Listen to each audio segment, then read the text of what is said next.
So I was just saying that given all that's happening in our country today, it feels very reminiscent of what happened many, many years ago at the time that Juneteenth was established. And I'm on the one hand feeling somewhat hopeful that maybe these most recent incidents is giving enough attention to what's going on in our country, the pain and the violence that's being inflicted upon us. That maybe now people are really getting it, and they're going to try and make a difference. I mean, and try and make some changes, and we'll have.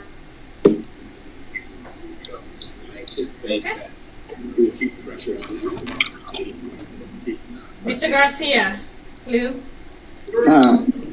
Hi, everybody. I'm Lou Garcia. I'm the owner of Stover Oaks Winery, and also the Vice President and Treasurer of the Association of African American Vintners.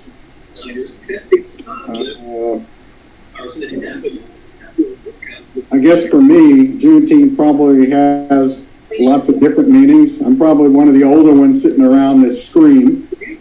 I realized I graduated from high school 100 years after Juneteenth in 1865. And, growing up in New York, it's not something people ever celebrated. Nobody talked about it. And it really is good today to see so much going on, at least nationwide and worldwide, involving Juneteenth. I had a lot of family growing up in North Carolina on my mother's side, so they were definitely all affected by what happened back in 1863 and 1865. So I'm excited. A lot of people are interested in it, what's going on, and so it's good to see it's moving to the forefront. Okay. Well, thank you. Thank you, Lou. Robin, you're up next.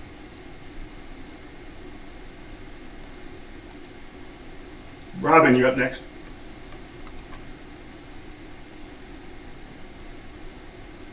All right. There you go. Everyone, you can hear me? Yes. I'm Robin McBride, and very happy to be here today. Thank you all for having me here to participate. But I am one of the owners of McBride Sisters Collection that is owned by myself and my sister, Andrea. And we produce wines in New Zealand, which is the country she grew up in, and in California, in the Central Coast, which is where I grew up. And we've been in the wine business as either importers or producers for the last 15 years. And Juneteenth for me, I think is,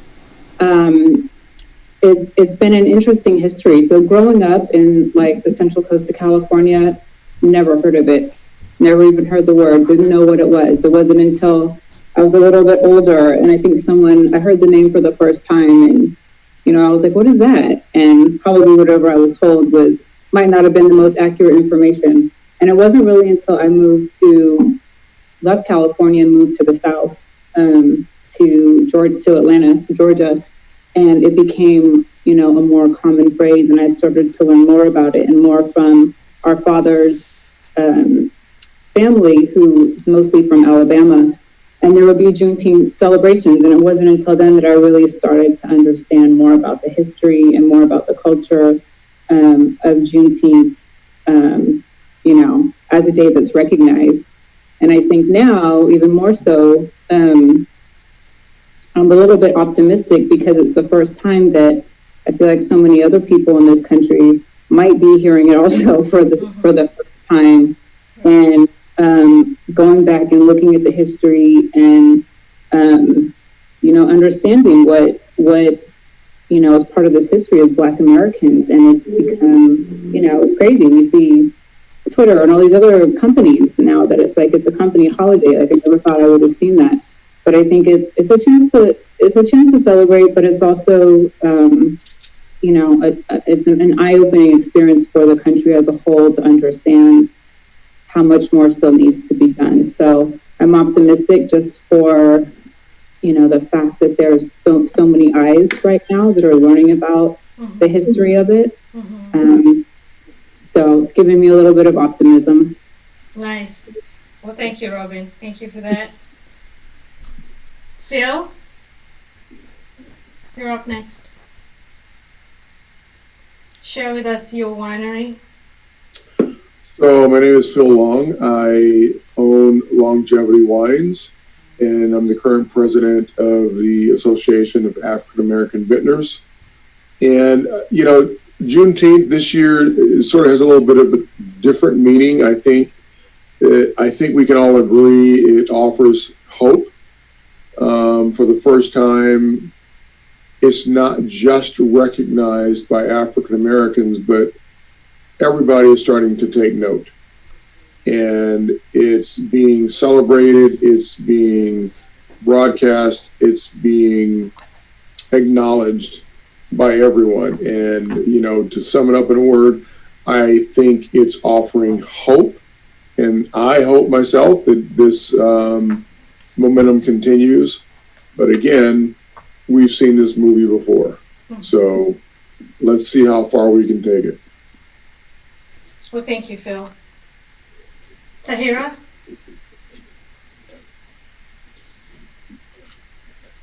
Sorry, I'm not Zoom savvy. I'm Tahira. I am a former, current sommelier. I run Hue Society, which is basically an organization focused on.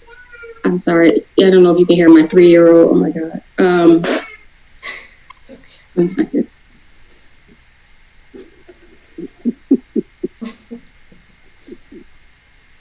I'm sorry. That's all right. Single mom life. It's an organization focused on the Black community, on education for consumers, but also brand exposure and elevation through events, activations, just things through our experiences and our culture. I really always try to emphasize that assimilation is not required. So I really try to do things that speak to us without us having to feel uncomfortable in this space. As far as Juneteenth, I kind of grew up with it because I'm from Philly and we have a festival every summer.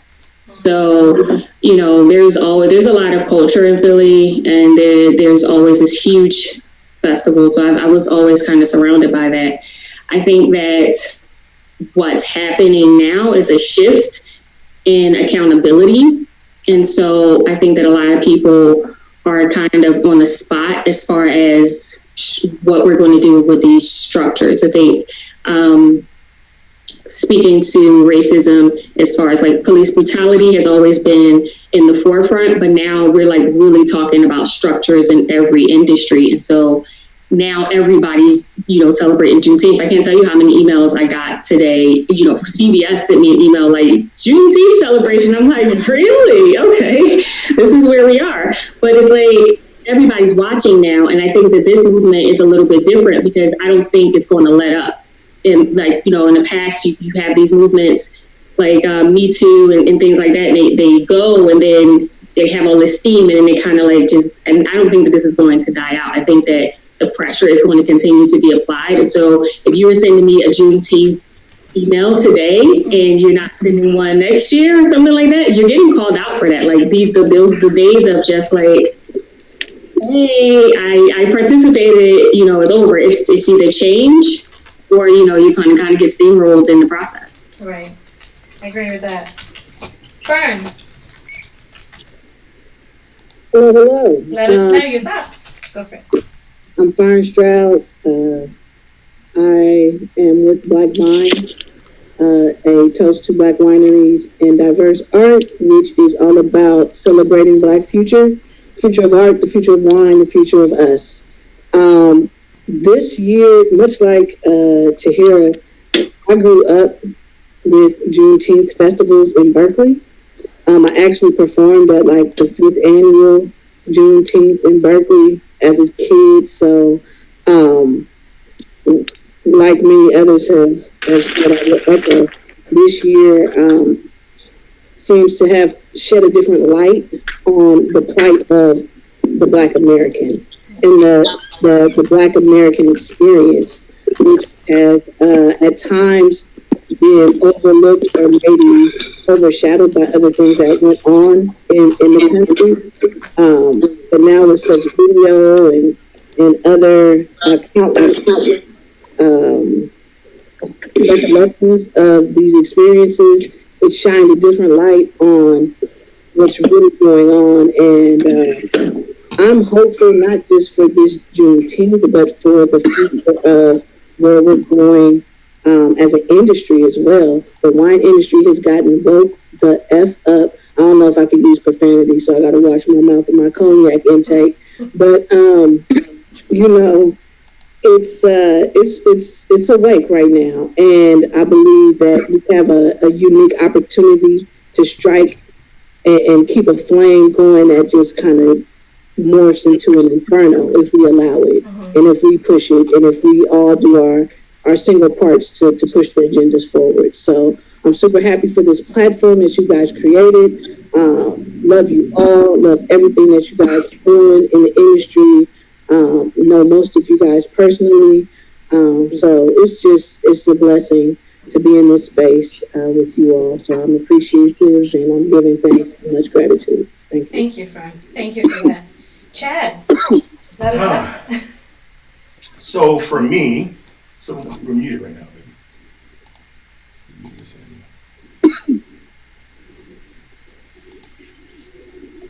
So since I'm next, my name is Chad McSpell, the COO of Wachira Wines and COO of WS Distributions. Met this wonderful woman and we've been on a fantastic voyage, some to say.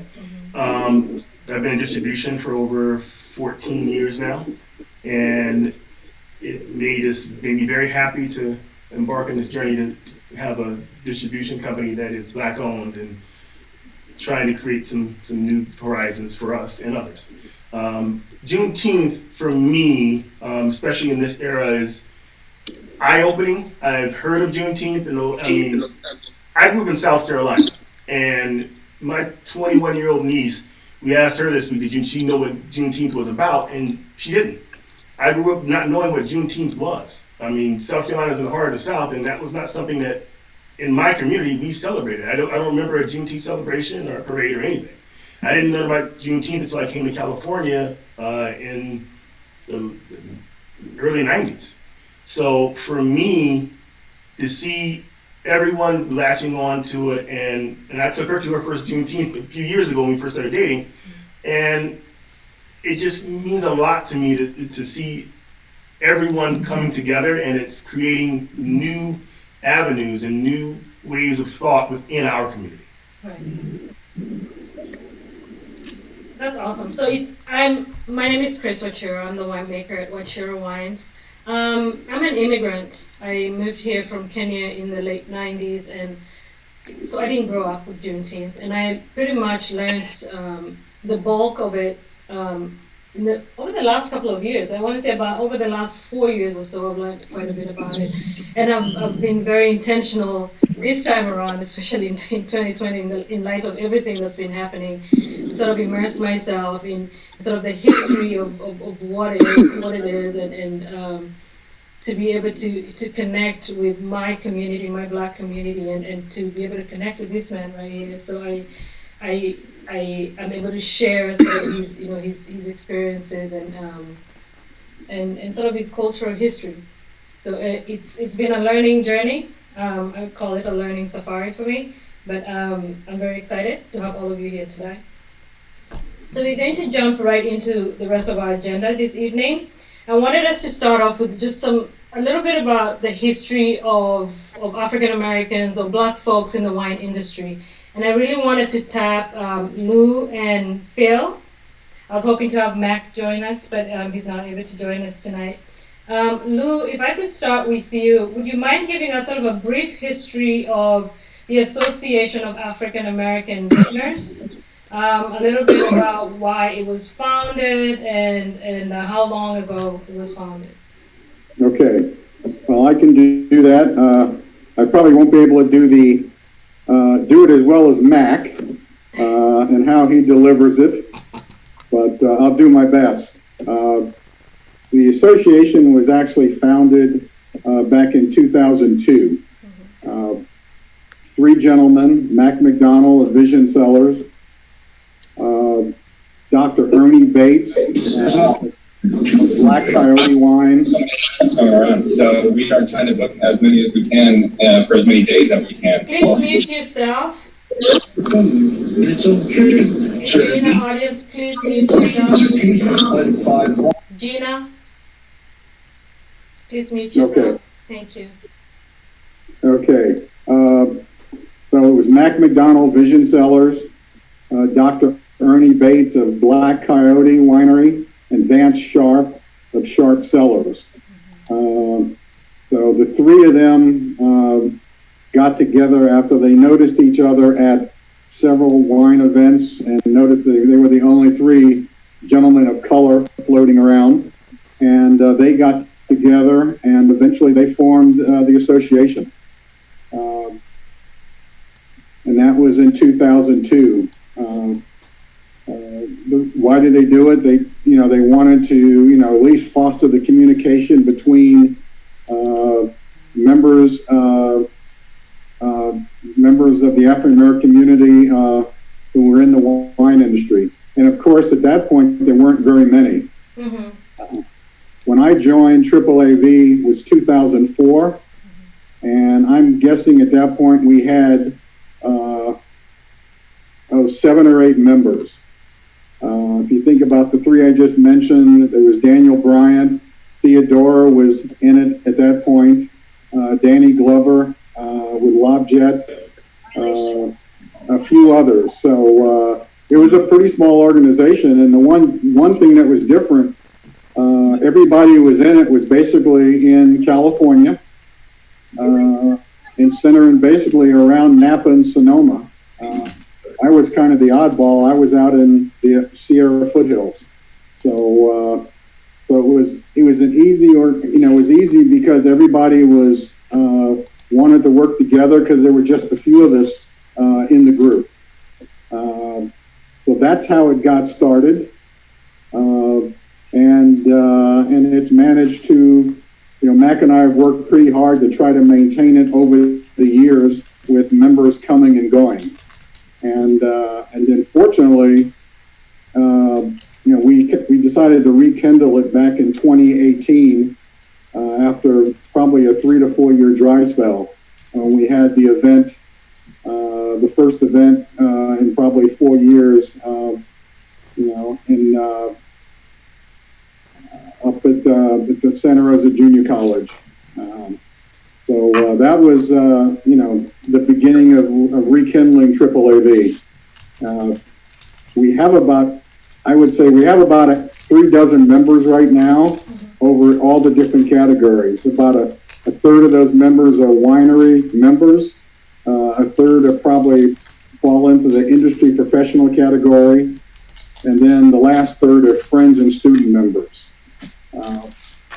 And I do expect probably at the rate it's going that we'll probably have 40, we'll be in the 40 range, maybe 50 members before the end of the year, because we are getting a lot of additional new members right now, especially people who want to join as friends member. Mm-hmm. And we've had a lot of people who've done donations recently for education and scholarship fund.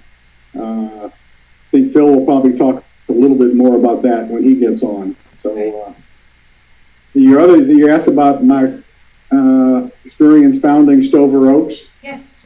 I actually purchased Stover Oaks in 2004. Mm-hmm. It was an existing winery that started in the mid-90s, and that's where the name came from. The former owner was named Sam Stover.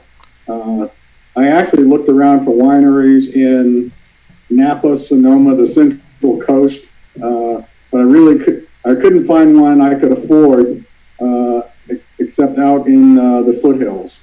Mm-hmm. And so I bought a small winery out there with 10 acres of property, of which 5 acres of grapes, had a tasting room, an event center for weddings and special events, a place to make wine. We had primarily Merlot grapes on the property, plus some Sauvignon Blanc and Zin. and we had a house on the property. So I kept that winery, and I kept the physical property until 2009, which I sold it, but I've kept the brand since then. Nice. So. Thank you, Lou. Phil, if I could tap you into this as well as a current president of Triple AV, if you could please just talk a little bit about your experience in the industry, one as a president, and two as sort of the winemaker at Longevity.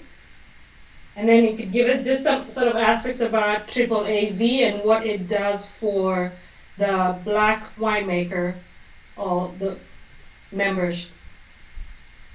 Well, first of all, I want to say I'm not this Zoom expert, and I'm kind of looking at Robin, and she's got like this cool picture up when she walks away.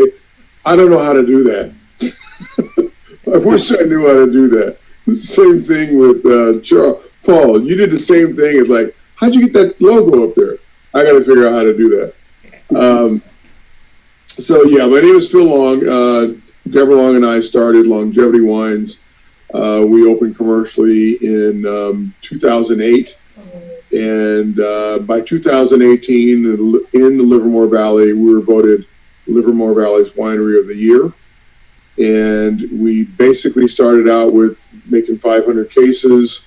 We ramped up to 3,000, 3,500 cases, and through my recent, let's just say, deals, we're ramping up to the 100 to 200,000 case range. So that's kind of where we are with Longevity. Triple AV, Mac has been an icon, obviously, in the industry for years. I would open up the newspaper and see Mac. He was making mid 90 point Pinots, and it's like, wow, this guy's he's really doing something.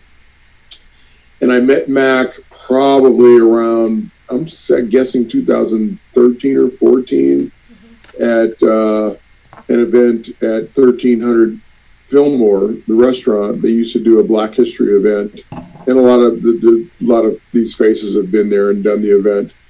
And that was the first time I met Mac, and we became friends and kept in touch. Little did I know he was grooming me to be his replacement. I had no idea. So lo and behold, Deborah and I, we started doing the Triple AV events, as Lewis stated, when it started coming back. And Mac called me and said, "Hey, dude, we really need your help."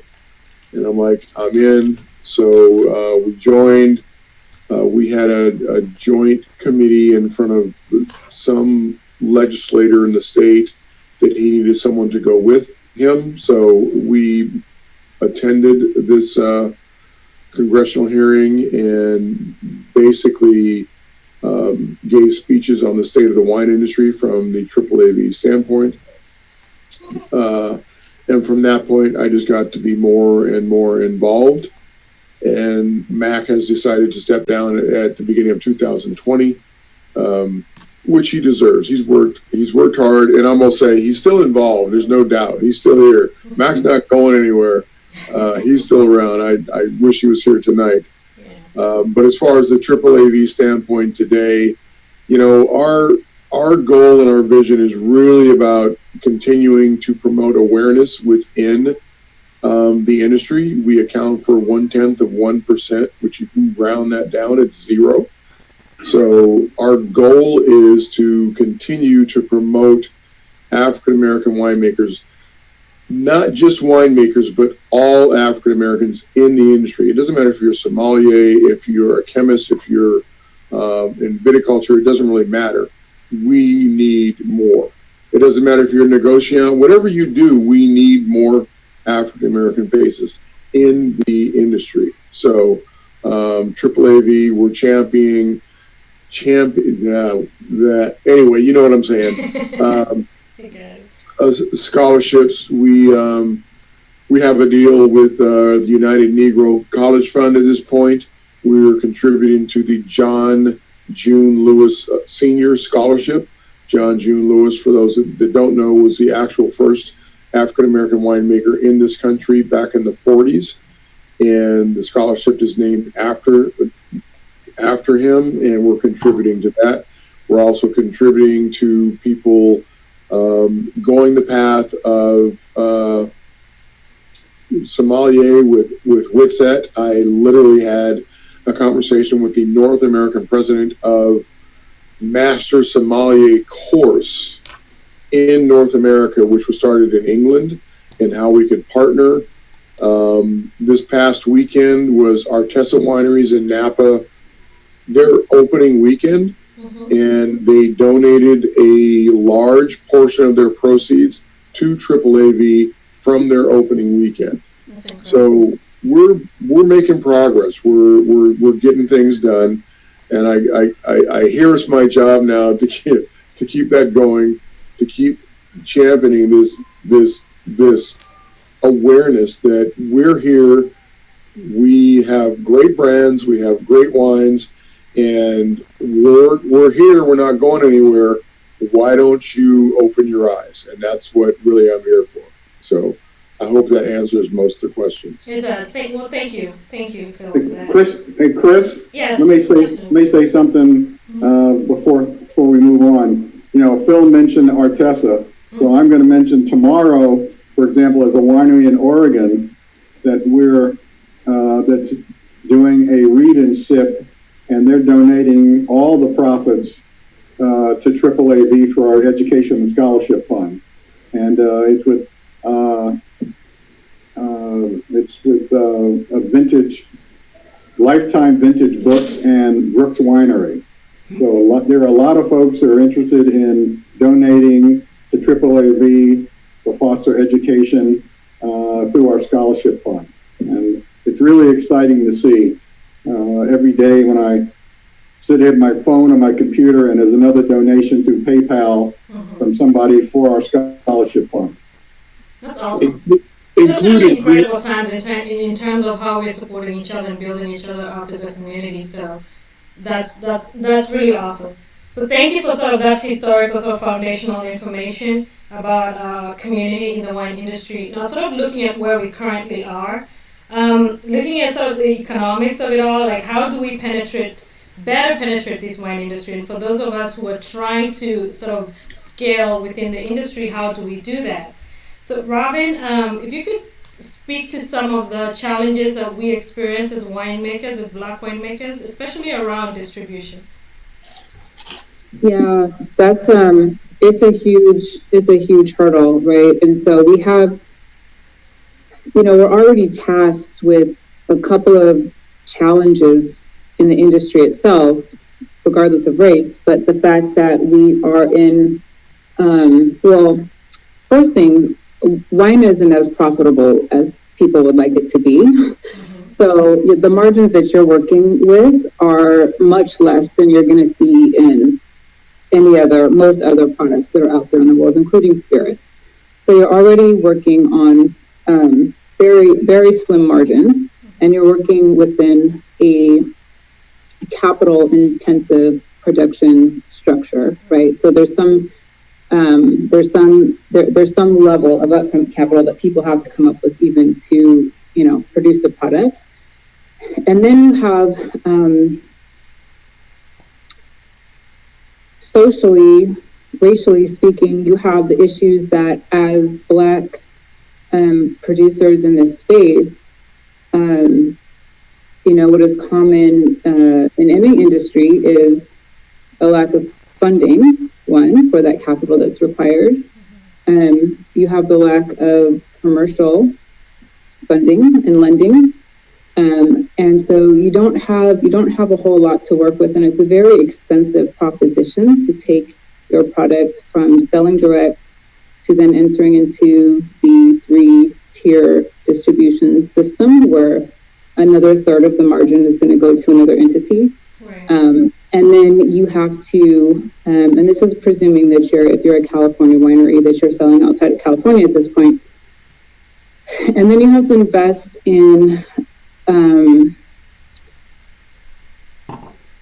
getting your wines, getting your products seen. So we have all of these layers between you, your wine, and the consumer. And at each stage and at each level, there's a cost. And just, typically as Black people in business, without that kind of funding, without the safety nets of commercial lending and operating credit and all of these things, it's a very, very difficult proposition. So, and which is why we don't see a whole lot of us in that space that have national distribution, that are working with the bigger distributors.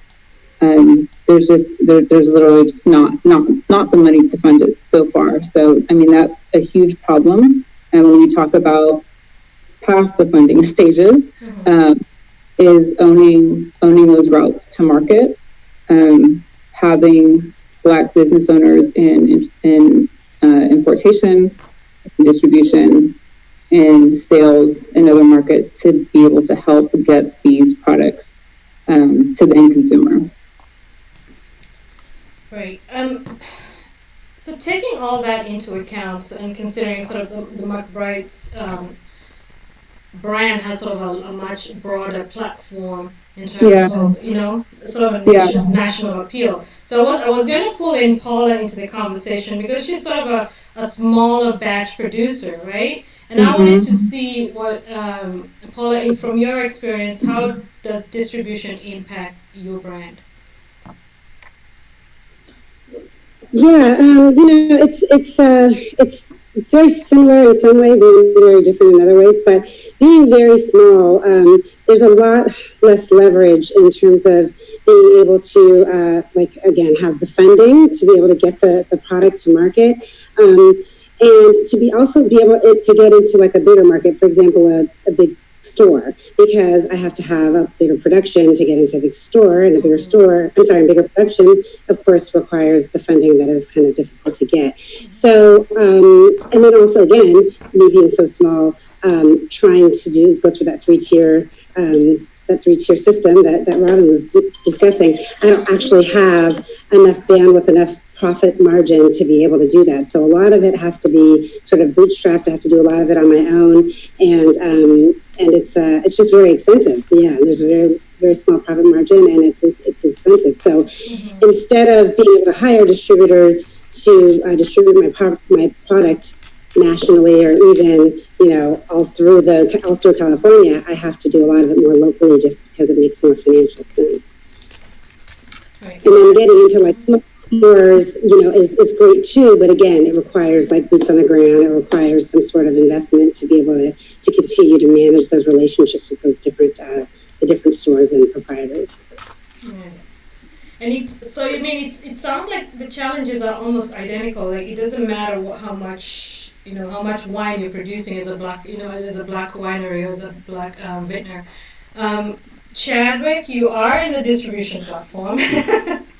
How do you interface with both, say, sort of the Robin world and the Paula world? Like, how do you interface with that, and how can you be of assistance? So it's a different proposition for both, and you see that as we look at the number of how much you produce and what distributors want to be able to distribute you, because certain retailers won't even look at you unless you're doing 500 cases of a SKU of a product. And then on the other side of that, you have specialty distributors as well that only do certain types of products. For me, I started out with a specialty distributor which was kind of interesting, being a black person in distribution, doing Austrian and German and European products. So when you go to an Austrian place and the German guys look at you like you're selling German beer, it's still weird for a black person to be in that space. And it's still weird for a black person to be in the space of distribution, even going to black bars and black restaurants, because it's not something they're used to. So when you're looking at products that are nationally recognized, you're going to be purchasing those products as a distributor. And then they already have a marketing arm. Okay, they have marketing. They have a certain push with that. Smaller distributors like us and Paula, you don't have a huge marketing budget to be able to send product to Texas and then have a marketing firm, because the distributors aren't your marketing arm. So it's a real hard thing to deal with when you're not huge, and unless you have a whole bunch of awards behind you, a lot of press and stuff like that, it becomes one of those barriers that you have to work through when you bootstrap, like Paul said. It's all you. Right. Right. And that's what we basically are trying to do as a black distributor, is have a place for people to go to get that distribution started to where they can grow. It's not being stuck in just what they can do themselves. And I just want to add, like right now, the industry, obviously the wine industry is really dominated by several really large, multinational companies that take up most of the shelf space in most of the stores in most of the states across the country. And, collectively, there hasn't been, much recognition of Black makers in this space. But of course, as of late, there's been a whole lot of interest recently.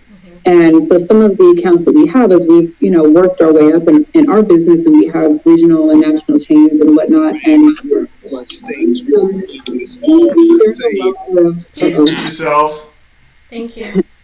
There's a lot of interest in other Black-owned wineries, right? And it's like, without that full from retailers, sorry. So retailers that say, oh, we'd love to have you guys wines, and we try to have the conversation around a category, kind of like where you see the movement around, 50% of store shelves, that will go to Black-owned companies. I don't know if we can, collectively make 15% quite yet, but we want to have, a category. We want to be able to we want to get a commitment to be able to have a certain amount of space in wine sellers' stores and on their shelves. But again, we come back to the challenge of distribution. So even when we say we've kind of negotiated, okay, we want to be able to bring in 10 or 15 brands or whatever, and they, want to showcase it for the summer. Again, we're kind of starting out, with that additional challenge of all of the things that we just talked about, to being able even to deliver into a Texas or a, Tennessee or what have you, to be able to bring all of these brands together. So I think that that's collectively, that's kind of our next step. That's the work that we need to do together to figure out how we're going to, within our network, create that route, that platform, whatever it needs to be. We'll figure it all out together. But to be able to uplift each other, other wine companies, to make sure that when there's demands from consumers and from retailers, restaurants, that we can figure it out and kind of cut through this system to be able to get these wines to the people who really want to have them. And right now we have a lot of barriers. Right. Yeah, and the one thing that people don't really understand is, as a small distributor, as a small maker, when you join these huge distributors, it doesn't matter if you're Black or you're white or anything. If you're not a major player or a major brand, you get that much attention. You don't get pushed. So if you end up signing a multi-year exclusive contract with this distributor, and no one else can distribute you, but yet they're not focusing on your product, therefore you have a distributor and you're just stuck and you have no movement. And you still have to sell. Yeah. You still have to sell in their market. So once again, it comes to having resources, capital, bandwidth. You still need to have a distributor in wherever. Louisiana, you need to go there and sell your wine in their market. Yeah. It's an expensive proposition. It is. Can I make a statement? I'm sorry about distribution. One thing that I'm going to do as a distributor, my name is Alicia of the Wine Noir. I'm partnering a way that I feel Black brands, Black distribution, and wholesale companies can grow is actually become suppliers.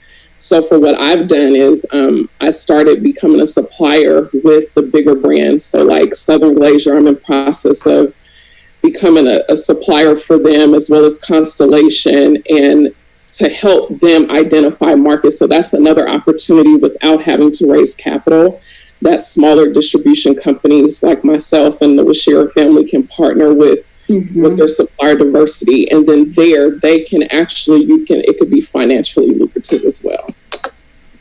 Thank you. Thank you, Alicia. I want to throw a couple facts out on the table. First and foremost, the wine industry is not going to cater to us. Right. The wine industry has they have laid out their landscape, and we cannot, at this point, change that landscape. No. So I think there's one thing we all have to keep in mind, and this is a hard fact, and doesn't have to do with the color of your skin, your heritage, nothing. We all have to be honest with where we are within the industry. And with the amount of wine that we can provide to answer any particular demand. You're not going to Southern Wine and Glaciers making 500 cases a year.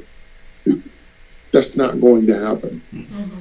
You're not going to get national distribution making 1,000 cases a year.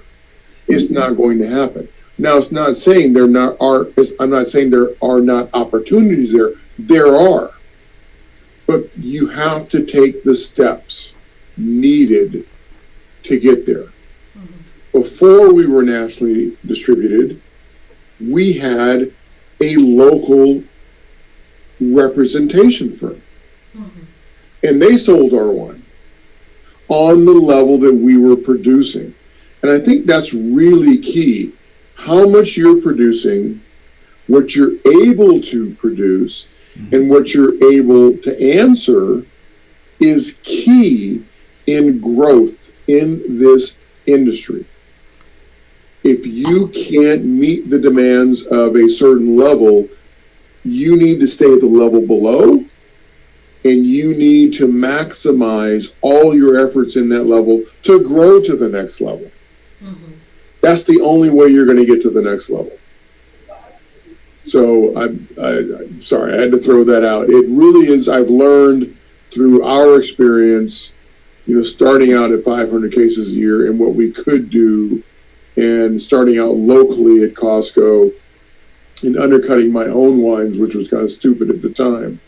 I'm sure Robert can speak to those experiences. It's an industry that we're not going to change the landscape, and we're going to have to play the game. Mm-hmm. And to play the game, you got to be honest with yourself, with where you're at, and then take the steps that you need to take to get where you want to be. Exactly. So, anyway. Thank you for that, Phil. I was going to say, so partially that was the beauty of this platform and what we're doing today is to be able to have these conversations, to learn, from those of you who've been able to scale to the levels that both Phil and Robin have, and for those of us who are sort of produce on a much smaller scale, who are aspiring to scale to your levels, like we can learn from those of you who've sort of, built the way and paved the way for the rest of us. And also to avoid some of those pitfalls that you guys have already done. Exactly. And that's one of the best benefits of an association is you get to learn from those who have done and understand the mistakes, so you don't have to repeat them. You don't have to reinvent the wheel. There are buckets of pitfalls that we can share. Because it's a lot of money to lose. People don't understand. I mean, our first endeavor in wine, the first release didn't go out because it wasn't good. Right. So, I mean, it never made it to market. Yeah. Yeah. You don't realize how much money that is. Yeah. There's 1,000 ways to lose money in wine. So. Okay, so I wanted to sort of move us along. So we've heard a lot about the huddle. Some of the huddles we have to overcome as sort of black winemakers in this industry. But how do we get ourselves seen and heard? So I want to invite Fern and Tahira to sort of speak to this. So how do we utilize our partners in sort of the wine event space and our SOMs who are knowledgeable about this industry? How do we get ourselves seen and heard? Fern, we'll start with you. Yes. As you guys were speaking about the difficulties and hurdles in the distribution space, that is kind of like why we birthed this whole notion of Black Vines, which is aside from those aspirational goals of, getting to major national distribution and being like the ones, we have to cater to the folks that want to support our brands. And there are people out there looking for Black brands to support all the time. They want to spend their dollar with Black brands, and they have nowhere to really find those brands. So I know myself, Tahir, and some other folks in the industry are creating these platforms to introduce brands to the folks who want to spend the money in those spaces. I think we also have to come to an understanding of, like, really, why are we in the business that we're in? And we're in this business specifically to create community and furthermore build a Black economic ecosystem where we are supporting one another in areas that we may not even know we exist. So if you're buying wine on a regular basis, you love a Cab, you love a Zin, you love sparkling, and you don't know that there's someone making these wines that you love at an award-winning, like, high point performance level, then we want to provide that introduction. So I think it's extremely important to not only get your wines in front of the folks that want to support, but also get your wines in front of other wine connoisseurs who are interested in learning about other brands. And what we're doing on our end is kind of like providing an extra marketing arm to those smaller brands that don't have the budget or the ability to hire firms and stuff like that. We're here to support folks to continue to build community, and I think that's where people that are doing these events and partnering and stuff like that are really pushing the needle forward. So, thank you, friend. Tahira, how do we utilize our psalms and our influences to get us heard and seen? I mean, I used to be a psalm at the St. Regis, and I can tell you that a lot of people go into this space through the distributor thinking that that's going to be their saving grace, and it's not. The psalms are the people who really control the dollars. And, if you have a good relationship with them, okay, first of all, let's back up. You have to have a good product. If we're talking about, like, psalms, we're talking about retail and restaurant space. We're not talking about, your community, people buying off of your website. So we want to be honest with each other. Yes, absolutely. You need to have a good product. That is the first thing. And you need to have a good label. If you don't have a good label and you don't have a good product, we're not taking it to the table. It's not going to happen. We're not going to bring it in because, as a rule, psalms are egotistical. I mean, that's the truth. I'm not necessarily that way, but that is the nature. That is the nature of the culture. And, but on the other end of that ego is, you love finding the small things nobody knows about, right? And so you want to be the one to break it. So he's like, oh, I found this dope little Black brand, and nobody's pouring it right now, and it tastes really good, and it's going to make you look good. Definitely going to bring that in. And all you think you have to do is tell your importer, you tell your distributor, I want this brand, and it's coming in. Psalms make demands, importers bring it in. Distributors bring it in, and that's exactly how it works. And I think people skip that step. They don't think about that from the retail space or from the restaurant space. And we're not really paying attention to that. But, we as a community have to really start focusing on what it is we're producing and being honest about, is this a quality wine that deserves to go into a restaurant? And it just, maybe you need some help with your label. Maybe you need some help with, getting the financials together and all of those things. And so it's like, how do we create those resources? How do we, you have this Black brand, small or not, because I work with a ton of Black brands that were, not a ton of Black brands, but a ton of brands that are boutique and small, very small, 500 cases. Psalms love that. Psalms love that. Oh my God, I have this 500 case, it's only 500 cases. We got the allocation. Yes, of course. So it's not like it's impossible to get into that space with a small amount of that you're making, but it needs to be tight. Like, it has to be tight, and you have to be able to be like, yep, this is it. And I did that, and, be proud of it. But sometimes it's just, there are little things that need to be tweaked. And I'm going to tell you, labels are really important. Labels are incredibly important. Like, if your label is not good, it's not going in a restaurant. And it's probably not going to go into a really good retail space. And it's just the unfortunate truth, but aesthetics matter, right? So, I think that's one thing. And can I just ask you, Tahira, sorry, do you have like a recommendation, like a resource, like in terms of like association wide, how smaller brands can assess and like address that? Like, I know how we do our stuff, but I don't know, like maybe that's something that we can. That's something that I've been working on, trying to create a resource to help people get the right, because, you also have, like, we all know, like, the red tape with wine. It's incredibly, like, all over the place. And so my goal was to create a resource, amongst us that, okay, we can get a Black artist to create your label for you and help you out, and like, let's rethink this. But I also feel like a lot of people are very sensitive. Yeah. Incredibly.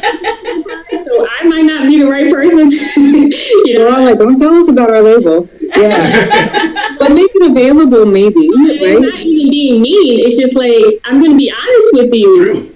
Yeah. This is not worth $20. Yeah. I can honestly appreciate that, though, Tahira, because when we started off, we had a totally different label. And we changed up our label partially because we listened to the market. People literally told us, your wine is better than your label. That's the truth. So I want to speak to both, because I have a background in marketing, I have a background in design, and obviously I have a background in wine. Two things. You're talking about creating a quality product. The easiest thing to do to verify whether you have a quality product or not is to send your wines to Wine Enthusiast magazine. It costs you nothing. Thanks. Except 2 bottles of wine. That's it. Now, it may not be rated for me. It may not be rated for 3 months, but it costs you nothing to send your wines in and get rated. That is going to tell you that your wines are great or they suck, and they're going to be honest with you. Period. So, are you saying Wine Enthusiast as opposed to other publications that score?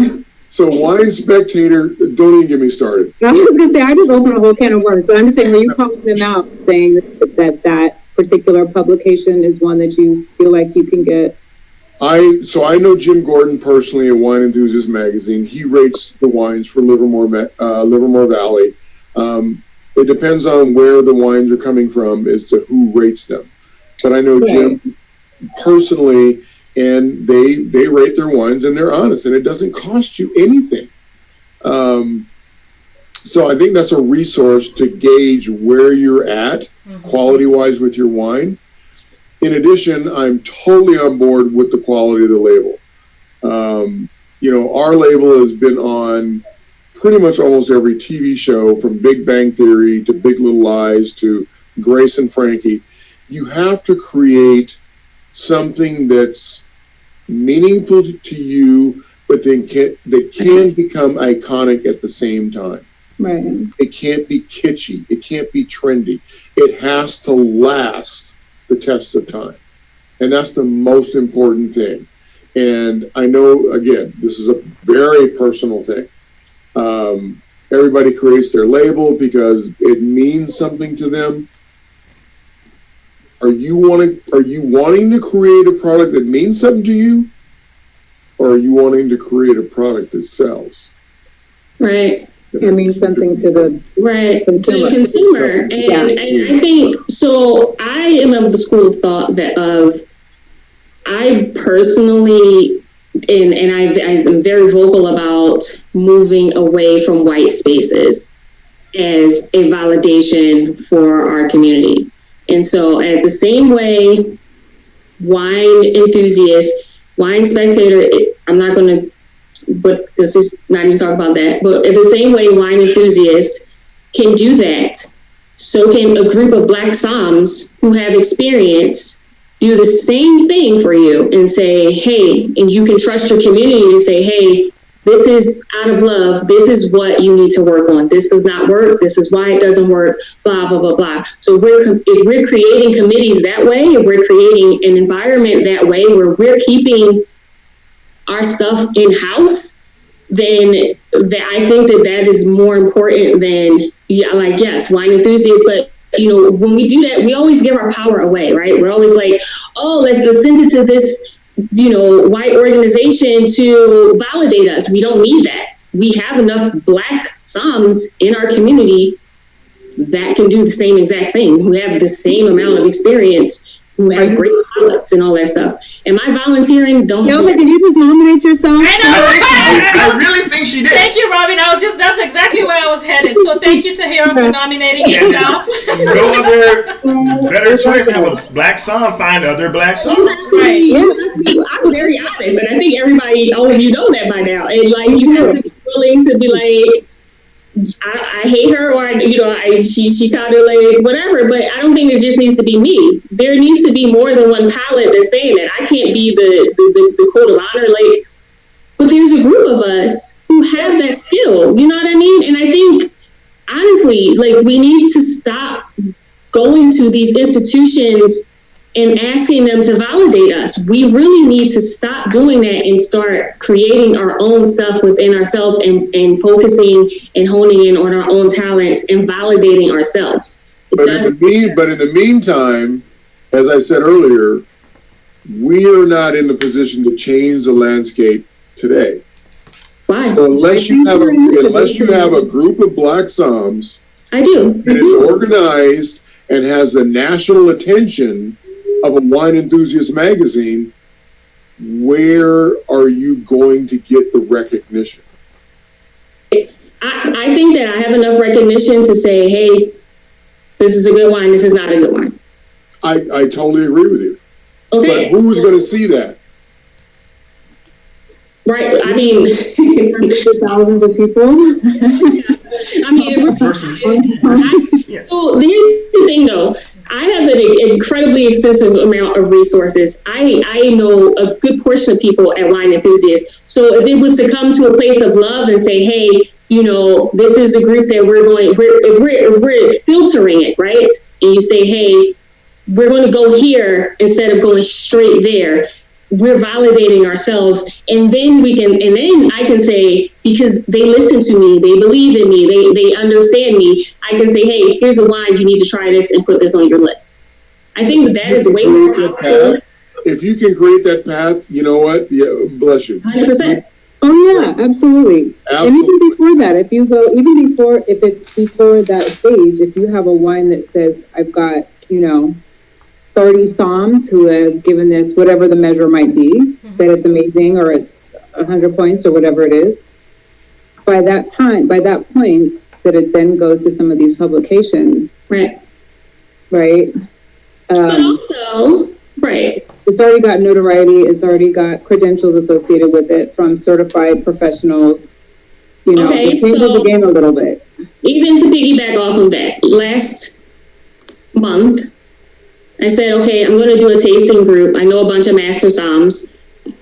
Aside from my video, I don't actually have a huge issue with all the Master Psalms. I know a bunch of Master Psalms. And I said that to them. I said, listen, you guys need to start supporting more Black wines. So what I'm going to do, I'm going to send you some wines. We create a tasting group and you give honest feedback. So if you're getting feedback from a Master Psalm, whether they're Black, white, bright, whatever, because I don't know where we are with that yet. It's still the same thing. Whether it's a group of all Black people or a mixture of Black people and Master Psalms, you're still getting the validation from your own community first.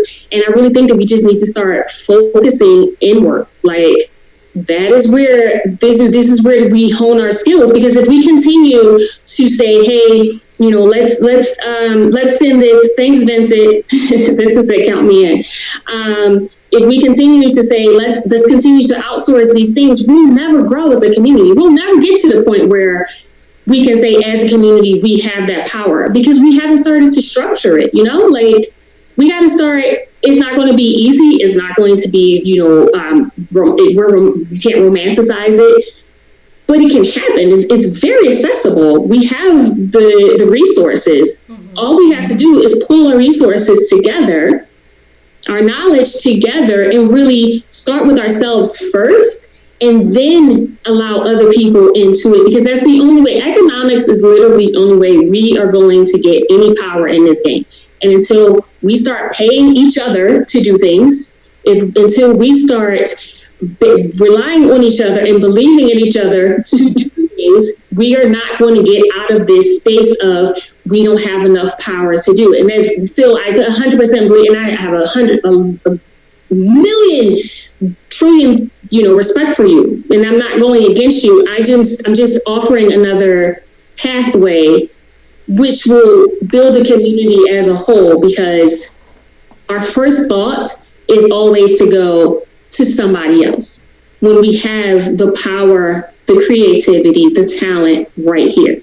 And even if it doesn't mean, even if it's just us leading it and we're bringing our allies in, because we need allies, even if it's just that, we need to do that and figure out what that looks like, versus the first thought is, let's send this out. Let's send our label out to somebody else. Let's send our wine out to somebody else to see how they feel about it. Let's see how, who we can go to get distribution for whatever. Let's build up Chadwick. How do we build him up? Like, we need to have these conversations in ourselves and being completely honest about where we are as a wine community, because we're never going to get out of that space until we do. And I agree. We have a lot of resources here right on the screen. But in the end, no matter what path we take, no matter how we get there, the path needs to lead to the bank. We are all here because we are in business. Business. And in the end, there ain't but one color that means anything, and it's green. That's why we're here. You're not here because you just love to do it and you don't need to make any money. We all need to make money, right? So the path needs to lead to the bank. There are many paths, and we can establish many more paths. But we have to establish those paths to get there, because they don't exist in the industry today. It's a really, really great dialogue. And I think, thank you, Tahira, for speaking power to how we can build our own ecosystems and sustain and support ourselves. And Phil, thank you for that wisdom of sort of building those guardrails so we can, continue to build wealth within our communities. And I think you're right, Phil, because that's our ultimate goal, is to build the wealth and be able to sustain the Black dollar within our community. So we are not handing it off to someone else. And we're able to build each other up, and we're able to build those that are within us. So I want to sort of talk about how we nurture this ecosystem. How do we nurture each other and keep each other sort of going and in sort of a collective? How do we build on sort of the trust? So a lot of times when I speak to folks within our community, one of the issues that keeps coming up over and over again is an issue of sort of trust and how it's been eroded by either through interactions, and we've lost it by somebody did me wrong way back when, and I just can't trust them moving forward. But how do we build trust in this community? Chadwick, I'll have you speak to that a little bit. I mean, and it's not about bashing people, but like Phil was talking about, we have folks that we all can find resources that can do some of the things that we need done, but is it cost effective? Because the bottom line is, it all goes back to green. So you may make labels, and I didn't use it for labels. You may do bottling, and I didn't use it for bottling, but I'm using a company over here that's 40% cheaper than what we're charging me. So I would love to buy from Black, but it would change the total price of my product. But at the same time, we still have to be competitive in the larger market. We're not just selling to Black people. And Black people, it's not just Black people that buy our products. So it all boils down to, when we have interactions with each other, it's not just the wine industry we're dealing with, it's the Black community we're dealing with that has issues of trust within itself. And that's been fostered through outside. I mean, it's in the spirit of Juneteenth, every time any of us have made any money in this country and created our own ecosystems, either they killed it from outside or they killed it from the inside. You know, it's always about, you know, having that one person, that one token, you know, that actually they put a shine on, and then somebody else comes up, then you have to dethrone them. And that's the common conversation that we have with each other, that for some of us on this call, is there's enough space for all of us, you know, as winemakers, as distributors, as event people, because there's enough people out there to buy from us. How do we create that trust where we understand what each individual, each entity needs in that partnership to make it profitable? Not just, you know, as winemakers, you all get that ask for, come to do this event and it's free wine, or come to this event and we don't know what's going to happen, but we need to understand that maybe we don't make much from the first one, but the second one we make a lot. Or either that person realizing, okay, yeah, I made a lot of money and you guys did it for free, but the next one I'm going to be paying you. You know what I'm saying? A little bit of honorarium for your samples. So it has to be a kind of communication. I have something to say about that. So the only times that we have experienced as a supplier, as a winery, doing events, doing consumer events, what have you, where we are told from the event producers that we will pay for the wine, that will, you know, cover your cost as a winery, is these two ladies that are in front of me right here. Mm-hmm. So, like, which is Tahara, which is Fern. Like, when it's never inclusively. We don't have that ask of each other, I don't think. So, outside of this community, it's always the expectation that we'll dance for free. But, you know, amongst ourselves and within a group of people, I think everyone here, you know, understands business and, you know, does everything within their means to be respectful of the businesses and not expect people who have already have capital challenges to donate their product for free and give it away for free. I just wanted to put that out there. Can I say something? Was that question going to go to somebody? Because I don't want to cut them off either. I was going to tap Paula into it, but go. Go ahead, Tarina. I just think that it does a disservice to us as a community to expect us to give free stuff, for us to get free events, for us to whatever. You are quick, again, to pay somebody who doesn't look like you. You would never go to a white winery and say, I'm having this baby shower, can you send me some wine? Never.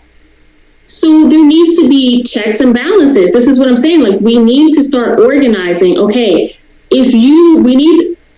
when my website is coming out, there's going to be a form on there that says, I'm having this event, I would like sponsorship. You need to fill out a sponsorship form, and then we're going to talk about what that sponsorship is for and how it's going to contribute to the community.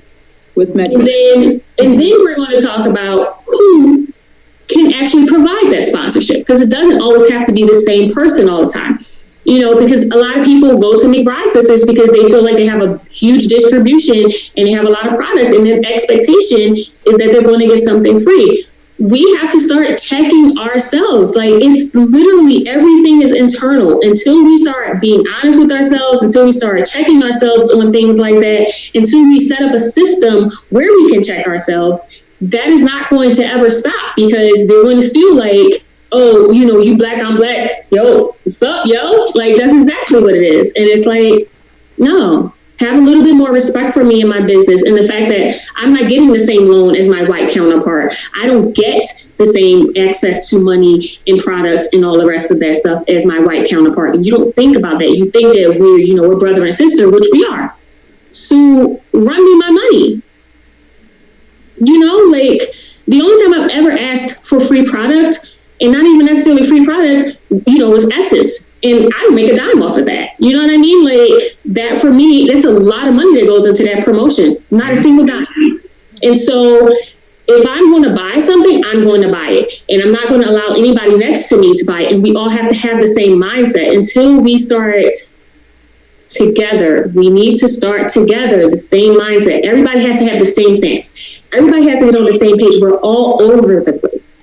And the same thing goes with resources, right? Nobody knows where to put in all the resources for all of us. There is the Vintners Association, and I think that that's amazing. But it's also, there's a SOM over here, there's a SOM over there, there's a winery over here that's not a part of that. I want to do this, I want to until we're all under the same umbrella where you can find the same people in the same space to create these resources, to know where to give these resources, all those things, it's going to continue. Like, we have to check ourselves. And so, it's definitely time. Like, we're checking the world right now, right? We're checking the US, we're checking, we have allies all over the place. We need to check ourselves, especially in this particular community, if we're going to move forward. And I believe that we can, but not with the expectations that we're allowing to be set. No, sis, we good. You need to ask that. Would you have asked a white winery that? That's an easy question. Would you? No. So then, sis, you love me? I have to pay my bills too. I think we need to be honest with each other. Thank you, Tahira. Have value. Paula, would you? Sorry. Sorry. So, we've talked about this a lot, Chad and Chris, and a lot of us have spoken about how there's this sort of expectation already that you donate your wine, you come and pour for free, and you pray that somebody will buy. That's if they're allowing you, if they've gotten the proper license or permit for you to sell at that event in the first place. And I'm 4.5 years in now, and it just seemed like that was par for the course when I started. But, after some years, I thought this model doesn't really make any sense. And I think it makes more sense for really, really big brands that can send out people and, they can go do tastings at festivals that have 3,000 people, because they're just trying to get name recognition, because then people will say, okay, I tasted all these wines at this place and this place and this place, and I can go to the grocery store, to Safeway or to Lucky's or whatever, and I'm going to see it on the shelf. Whereas with us, us going and pouring cases of wine for free, and then they don't see us anywhere. They're not going to go to our website. They're not specifically going to go there and purchase or find us at another event. So it's just a waste of money. But I think that model may have started because of the big brands that are able to do that. And then we've kind of, as for me anyway, came into it and played into that same game where it's like, oh, this is what you do. You go and you pour your wine for free, and you bring all your product and your time and your energy and gas to get there and everything else, and nobody buys anything, but this is going to give me good exposure. I think that it's definitely that happens to hear in our community, but I think it's also just an expectation in the wine industry. And for me, and what I've shared with, and spoken to Chad and Chris and Fern and a lot of people about, and Alicia too, is that now I just put different restrictions. Like, I feel like we all have to sort of change what that narrative is. And as a collective, we can say, we're not going to do that. When you want us to come forward, you're going to have to pay for staff, you're going to have to pay for the wine, you're going to have to, here's what you have to do if you want us to come. Or go to get a big brand to do it, because we're going to lose money. I mean, that's all it is. We lose money when we go and do these things. It costs us. I'm and also, going to if you come speak at your supplier diversity event, you have to make us a supplier. So, yeah, right. You can't. The thing is, pouring wine for free is not a color experience. I'm going to tell you, as the only African American winemaker in the entire Livermore Valley, if there's an event, I'm not the only one that's asked to pour wine for free. Every single winery in the valley is asked to pour wine for free. That is an expectation that they feel as though you are going to gain something from pouring wine for free. And right. That's just across the board. That is not a black thing or a white thing. That's a wine thing. I was actually saying, I think it's just a wine thing. When I came into it is a wine thing. Yeah. And that's just a wine thing. Yeah. And part of that is, it is a wine thing, but part of that is I mean, in some of the events that we've done with some people on the screen, when you do those events, like I've done the bocce ball event that you did for the Madden thing in Livermore, you're going to have people there that's going to buy. they actually, it's going to be beneficial, but yet you're also doing it for a nonprofit and for a cause as well. So whether you sell out of wine or not, you're really still supporting a cause. Now, but that's if it's a personal choice, right? Yes. That is a personal choice within your company. Is that worth it for you to do? Yes. Right. And it doesn't matter color. And the thing is, it's become a thing where so many people ask, and a lot of different nonprofits ask, and they don't realize or understand that, yeah, you're a nonprofit, I'd like to support you. I'd rather give you a case of wine and come sit there for 4 or 5 hours and sit and give free tastings all day. I want to support you, and then me and Paul have talked about this is with Alicia and with Fern and a whole bunch of folks. It's like we all need to be on one page, like Tahira was saying, because if we all have that stance, and only 5 of us have that stance, and you got 10 other winemakers going to go do the event, then we just not doing an event this week. But if everyone has that stance, I think it's more of a business decision than a culture decision. Yes. I think that's really where it needs to come from. I think, Phil, I think the, in sort of my humble opinion, I think when we are sort of 1% or 0.001% of the industry, and 95% of that 0.001% are small batch makers. When we have to go and pour for free, it's a production. It takes you to pull some of us I have a team of 3-5 people max. Some of us have a team of 2. Some of us have a team of 1. So it's quite a production, and that's what we're saying. So when you have to go and pour for free, yes, it is a business decision, and some of us will make that business decision to pour for free because we hope that we get the sale out of it, or we get some sort of market penetration out of it, or we get some sort of name recognition out of it. But if we sort of, being that 0.01% collectively decided, we wouldn't pour for free, or we would pour for free a case a month or something like that, then we would be able to lift all of us up. And that's where I think the understanding of when we're doing events, we have the seasoned folks help the young folks understand, young folks in the business understand, okay, you can have your half ounce or 1 ounce jiggers and pourers that stop on their own, because you may not have someone there that knows how to pour just like you do, and they're over pouring, so you end up going through way too much product. It's like little things that you learn as you start and you go that, okay, why did I go through this much bottles? We didn't have that many people, and then you end up understanding who do you have pouring, how much are you pouring, what products are you going to bring. I mean, it comes to how much staff you're going to have. It becomes understanding of as you go. No one tells you these things when you first start out, to where you're losing a lot more than you should. And but you still need to be out there getting that exposure too. So it is a business decision, and when you're starting out, you have to do a lot of stuff. But that association piece to me comes in handy if people start sharing, standard operating procedures and things that you should be doing when you do these things, and have like an understanding of how to properly do a tasting. And what to really do to make it beneficial and for the consumer, as well as not as cost inhibitory for the maker. But when does your pouring become part of your advertising budget?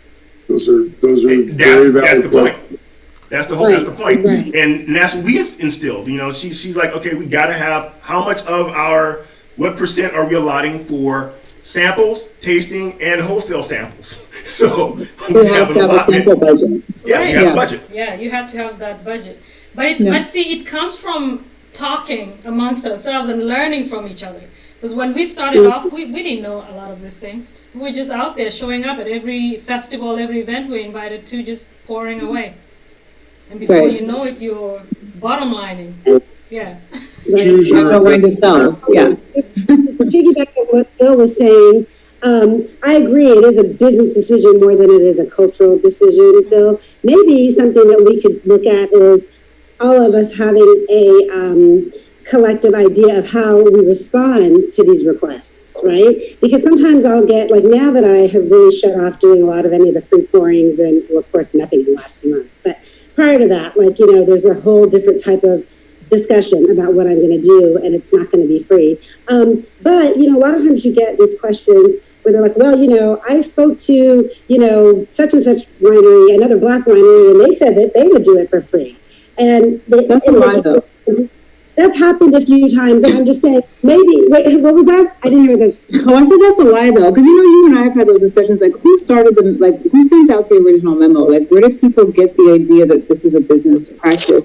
And a lot of times when we don't do the free pouring tastings, then we'll purchase wine from a non-Black winery when we say we can't do it for free. They'd rather spend the money elsewhere. Yeah.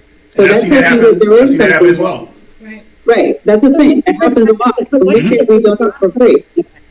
Yeah. So we think of like the collective response. Everybody can do what they want to do at the end of the day, whatever that business decision is that makes sense for them. And maybe there's sort of a response that we have that is sort of more collective, so they understand this is how we operate on a whole. People are going to make their own decisions, but these are the reasons why people make these different decisions, especially in the community. Yeah. I wanted to say, this is Alicia, I wanted to say this conversation is so important in organizations like the Association of the African American Vintners, for us to have these conversations when we do pay dues to associations. I'm part of 5 different wine associations. And what I noticed is that they have these like Women on the Vine and Spirits. They have like seminars on these type of topics and industry practices. I feel for our community, particularly around like pouring free wine, we need to have educational seminars for industry. Like if it's webinars, say if I lead one, the Shears lead one, Paula leads one, but I think we need to infuse technology in bridging the gap and having some type of a educational, curriculum or some type of a seminar on best practices in the wine industry. Yeah. And that goes back to wine education. I'm actually enrolled, thanks to the McBride sisters. I was awarded their $5,000 She Can scholarship. So I started my business first hitting the ground running, but now I'm backtracking and actually going through a business program to learn about the inner workings of distribution, of wholesales. I've revamped my website. I have distribution intake forms. I don't pour for free anymore. I have a tasting fee no matter what, and I will turn away business. So these are just things that I think we should all share, and then you come up with your own practice. And I just think that we need to streamline the business practices and run like a business and have those hard conversations as Black-owned businesses, because we're going to have to scale. Alicia, I don't know if everybody can hear me or not. Yes, we can. Okay. Alicia, I agree with you 100%. And as you guys know, I've been in this business a long time. Mm-hmm. And I always told people, we don't rent wine, we sell wine. And we never gave anything away for free. If somebody... unless it's a charity event. I'm involved in a few good charities, and I know I'm going to give my time, the setting up, the pouring of the wines, but then I have a budget to always do it. A lot of you guys on this call, you saw me at events. Sometimes my table will be packed up because I know my marketing budget for that year and what events I'm going to be part of, okay? Because I only go to the events that pay me. So if, or I know I'm going to make a certain amount to cover cost of travel and so forth. And that's why I only do events within the California area, Northern and Southern California, just to make sure that, we're still in business next year. Okay? Mm-hmm. We can't give away everything at the beginning of the year. You got to basically stretch it out. But when we talked about being collective on having response, my response to everybody who sends me things about, and you got to remember, so a lot of these people that are calling us and emailing us are professionals. So they will play you and say, oh, well, this such and such said this, or this person said this. And you just got to know that, you know what, no, that's not true. So I do a lot of celebrity events here in Southern California, and they pay.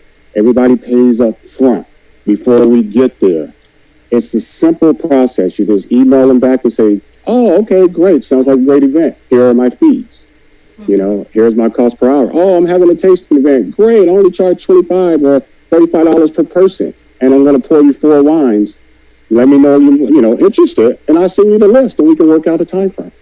And then the ones that are serious, and they get back to you. The other ones, they just move on.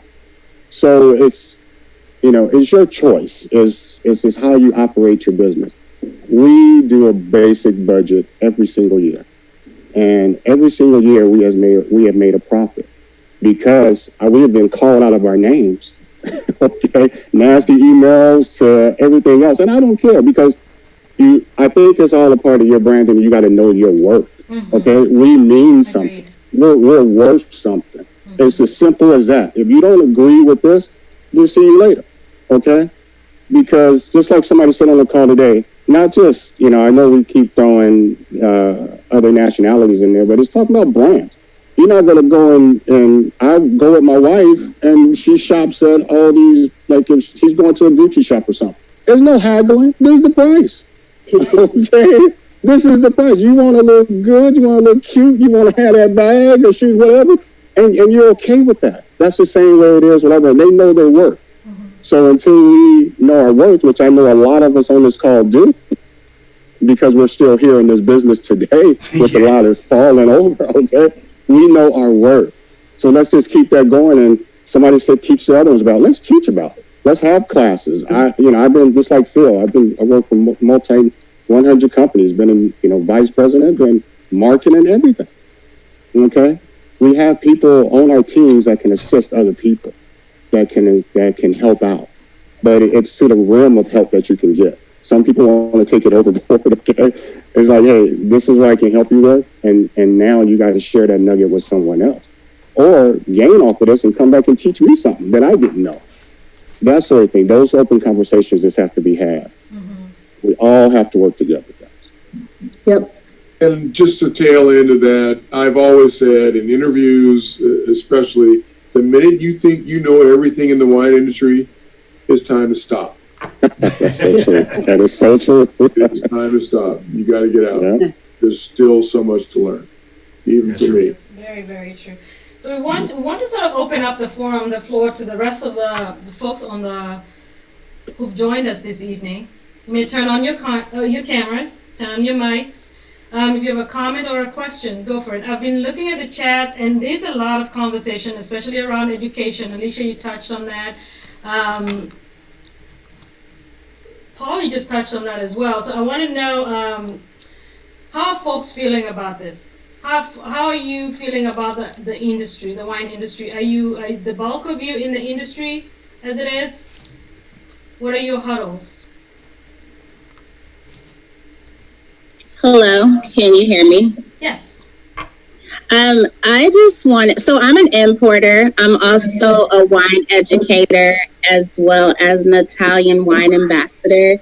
I was listening to the conversation and I agree with a lot of it. I also feel that there is a lot of ways to market your wine. If you don't have the budget to attend the festivals to pour the wine, I mean, we're not the only ones that can't afford it. A lot of people don't do those festivals. A good way is to reach out to importers and have them taste your wine. And that way, at least the smaller importers, that way you can get your wines in front of more people, because with the smaller importers, you have their support. And you can taste them on the wine. If they like it, they'll bring it in. And then in turn, it's kind of like our commitment to go out and sample the wines to our accounts. I'm not speaking for the larger importers and distributors. I'm speaking for the smaller ones that can really get behind and support, your wines. So that's a way to actually save money on your tasting fees as well. Just go directly to, like a handful of distributors and importers that are smaller that you can tell your story to, and they can retell it. Okay, Joe, where are you located and where are you out of? So I'm originally from California. I have to always say this because I miss it, but right now I'm in Texas. So I broke into the industry here about 6 years ago. I'm a definite pioneer in the wine industry. The wine business was kind of slow when I first moved here, but I contribute a lot to the industry here. I'm a part of the Wine and Food Foundation of Texas. I speak, I give education classes, I import, and right now I'm a consultant. So, and I work and I support a small importer. And I love working with the small importers and distributors because I can hear stories, I can taste the wine, and if it's good, I can actually stand behind it. And I can tell you that being in Texas, you know, they're not as educated as a state as California is, of course. You know, we're learning. I can't put myself in a category because I moved from California, but they're learning. And the more unique the wine is, the more of a story you can tell. They're all over it, especially in markets like Austin and Dallas. Thank you, Jill. Do you mind sharing your information, how to contact you in the chat? Oh yeah, I'll leave it for sure.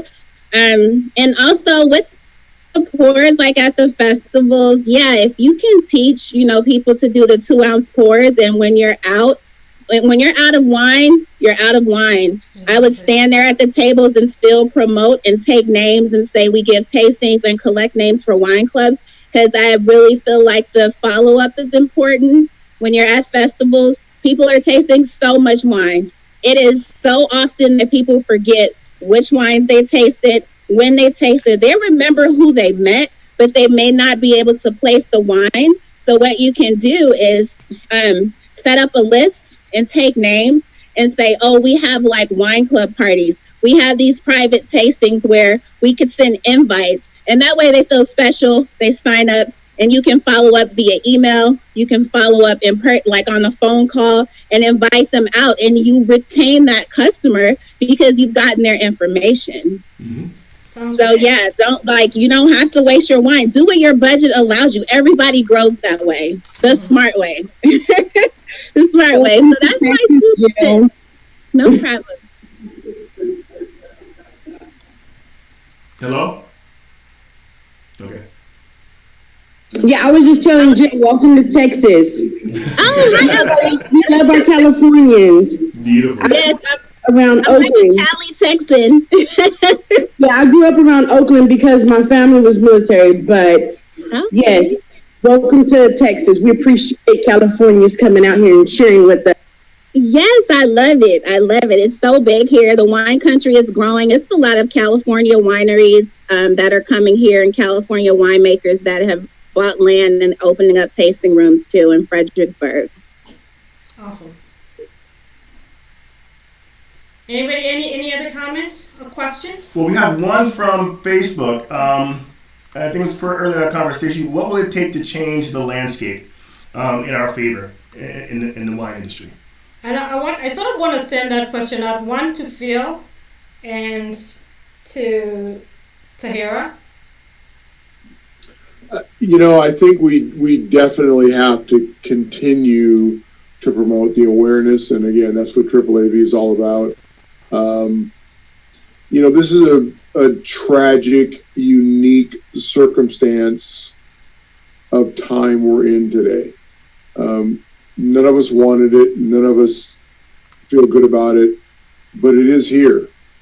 And people are recognizing that there is sort of a renaissance in realizing that, oh, Black people do this, Black people do that, not just in the wine industry, across all platforms. As sad as it is to say it's an opportunity, it really is. It's tragic and it's sad why it got here. But to change this landscape, we have to keep this momentum going. And the only way we're going to keep this momentum going is to continue to be visible, to get out there, to promote, to social, to all this. I don't know about, we've been gaining 100 Instagram followers a day. So continue to get out there, continue to promote yourselves. Don't underestimate the power of social media. It's insane. We have done, and this is just weird to even say, We did more online sales in the first 2 weeks of June than we did in 2019. Damn. Never underestimate the power of social and of public movements. So that's my answer. I hope it helps. I hope it didn't offend anybody. Oh, it didn't. Sarah? Never, Phil. Anybody was, yeah, go ahead. I'm always going to go with economics and supporting economics because that's the only place where we have power. The reason why all of these other races are able to control things is because they have economic power. They know if you F with them, and I'm not going to cuss because of my elders, I respect you, but if you F with them, they're going to pull their dollars. We have not collectively gotten to that space, and it is incredibly important that we get to that space. So until we get there with economic power, we are not going to control this landscape. So I'm just going to continue to say that. And also, supporting each other. Let's take Phil for an example. I love his wine. When he put out his Mother's Day thing, I literally texted to everybody in my phone book. I put it on my Instagram. I put it a bunch of places. And people were like, you know what? And I said, I know you're looking for a high quality Black-owned wine brand. Here you go. And they're having a sale. Everybody. Did I go to him and say, oh, I sent this out for you, blah, blah? No, because that's not what it's about. It's literally about bringing each other with you. When I do a tasting, if I am not allowed to bring a Black brand with me, I'm not doing it. Everybody has to start taking these stances. That is the truth. And everybody who has worked with me will tell you that. If I am not allowed to bring a Black brand with me that I have access to in your state, I'm not doing it. That is just that. So you can go find somebody else. But until collectively, as a community, we start taking an economic stance and putting the power back into the community, we're not going to expand. We're not going to do that. And if we keep outsourcing it, sometimes you need to outsource it. I'm not saying that. Just like I always say on my Instagram page, I'm not saying that you only need to drink Black wine. Some of my favorite wines are not made by Black winemakers. Some of them are. I think that there's no education in that for sure. But until we are our biggest fans with each other first, it's not going to happen. It's just not. And we don't need to compete with each other. We need to make a pact to say, hey, okay, so take for example, if you wanted to look at it, me and Fern technically would be rivals, I guess, because we kind of do the same thing on different coasts, right? She's been doing it longer than me. I promote her stuff all the time. I have no beef with that. You want to know why? Because information needs to get out there. When people steal my stuff and market as their own, I don't care because the information needs to get out there. So until we get into this space of community and out of the individual, I need to elevate or I need to blah, blah, blah, or somebody's taking away from me, you Black, dog. Like, they look at you as Black. It doesn't matter. Like, until we are collectively on the same page as a community and say, if my girl can't come with me or this brand can't come with me, I'm not doing it. And until we stop aligning with organizations that do not value us, that are not putting any value back into our community, that are just waking up to our dollars, you don't say no collectively, then it's not going to happen. If you are the most powerful Black brand in this space and you are not saying, I need to bring this person with me, or I didn't see a Black Lives Matter representation from your company yet. So no. Like, yes, it's going to be difficult. It's not going to be the easiest thing. We need to make some sacrifices across the board, 100%. Listen, I've sacrificed so many things. I've had so many people like, well, F you too. And I'm like, okay, well, F you too. Like, that's just what it is. Until we get to that space collectively, and all of our power is in the same space, it's not going to happen. And that's just the truth. A lot Focus in. A lot of that comes from fear and not being able to trust each other with our marketing strategies, with our resources. It's not necessarily that, how do you say, I've seen so many things in the projects that I've worked on as far as promoting other companies. I don't like social media. I'm gonna just be honest. I'm old school. I still have a house phone on a landline. I like to do things the old school way, but I've had to learn to let go of my landline, start gathering, how do you say, people to follow on social media as far as Instagram. I followed you. I followed the McBrides. I follow so many vineyards that I haven't been a part of before because of my fear of social media, my fear of being out there, my fear of putting an idea out there that someone else is going to take, which it's not necessarily a bad thing that someone takes my idea and then do something better with it. Because like you said, the information still gets out there. The Black community is still able to learn or grow from it, which should be our overall goal, instead of being fearful of what we may lose out on it, which is also why a lot of winemakers don't come together and say, well, if you're not going to bring me, if you're not going to bring them, well, I'm not coming, because everybody's worried about their coins. Yeah, and I wanted to say something about that. The fear piece is major.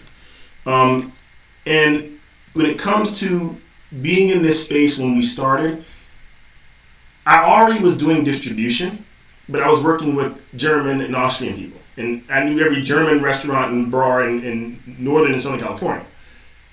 But it was harder for me to have a distribution and have a wine label that said Wachira Wines on it, because they knew that I was tied to a wine label, and to bring other wine labels on because it was a thing of, well, I'm not going to be a focus for you. And I'm like, it's not a competition. Your wines don't taste like our wines. Your story is not our story. So we changed the name of the distribution company to just a W and an S distribution.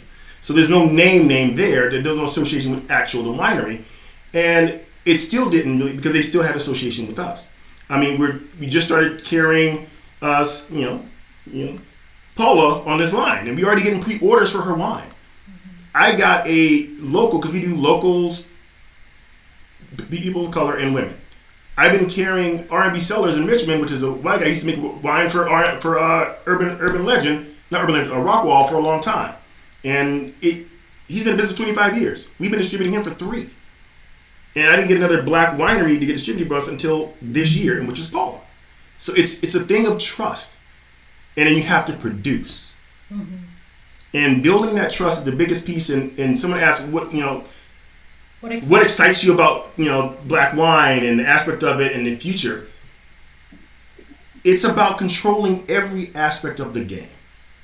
So people like Phil and Lou and Mac have had their vineyards. They have their vineyards. They control almost every part of it until it gets to the distribution. I had the blessing of being groomed by an Austrian importer that's been importing for 40 years. So I started out saying, okay, if you're going to do wine, we got to do our own distribution, because the hardest thing in any industry is distribution, whether it's music, food, whatever. Mm-hmm. And I'm like, okay, I didn't think it would be that hard, but our goal is to still be the Wakanda of alcohol. I have 2 Black liquor makers. One Tahira's working with, Island John, that is distributed in California, and Denord. I can get liquor makers before I can get wine makers in California. So it's a thing of trust that we have to build and foster with each other. And that's the truth. You know what? I promote everybody across the board. Everybody. Half of these people don't say thank you. Half of these people don't follow me. I don't care, because the story is the same. Black brands matter. Put that shit out there. I do not care. I don't make any money off of it, nothing, because Black economics is the only way we're going to get our freedom. I will say it and put it on my tombstone. That is the truth. Black economics is the only way to freedom. That is it. This is why they try to keep us out of everything. And if we continue to look outside of ourselves, and even if there is something that we need and we're not willing to train somebody to do that instead of pay somebody else, come on, man. We got to get the community together. And that's just that. We will elevate as soon as we're all on the same page as a community. And I do not care. I have no beef with nobody. I don't try to have no beef. I don't care. I promote everybody. You want to know why? Because somebody is going to get something out of it. Somebody going to see me. Somebody going to see you. Somebody going to see them. I do not care. So until we're all in the same mindset that economics, I wanted to say something to piggyback off of what Chad said. Similar, I wanted to own the game of wine. I did not, and being in the business of wine, you don't get a lot of attention. It's not as sexy, it's not as attractive.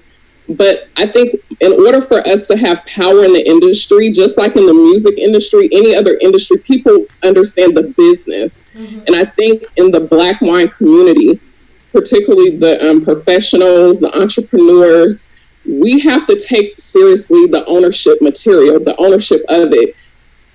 What changed my mind is when I went to South Africa. I went in March for 2 weeks to only visit all Black-owned wineries. I supported all Black-owned businesses, and I got to see how the South African Black women and men, all 70 of them, how they operate and how they collaborate. It was just amazing. It kind of blew my mind.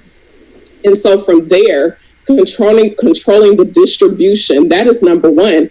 My biggest challenge as a Black distributor is really explaining to African-American brands how distribution works. Because in other communities of small producers, they see the value of having a distributor, even at a small level. So I think it's important to see how important it is, the business of wine and owning and controlling the supply chain. Another area I think we should focus on is capital. We as Black-owned businesses bootstrap so much, but there's like there's billions of dollars out there of investment, free money. I've won personally $30,000 in free money since we've been in COVID, right? So we have to learn about the business of wine. We have to also learn about growing and scaling, and also just really education. I'm studying for my WSET now that I have the time. I think it's important that we look at all areas and not just only focus on one area of wine. I feel like there is a lot of attention on one area, but it's an ecosystem. It's so much that we can do and support each other.